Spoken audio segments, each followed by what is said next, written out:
आज अनबॉक्सिंग करने वाले हैं हम iQOO 0013 के बारे में। डिस्प्ले इसमें 6.82 का QHD डिस्प्ले दिया गया है।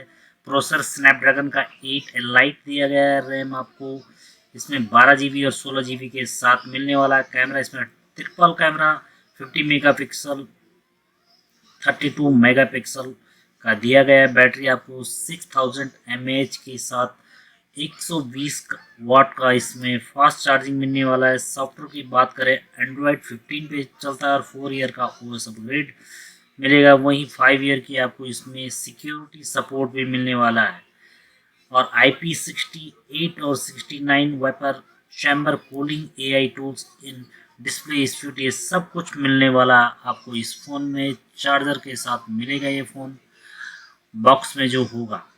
तो वीडियो कैसा लगा? Thank you for watching the video.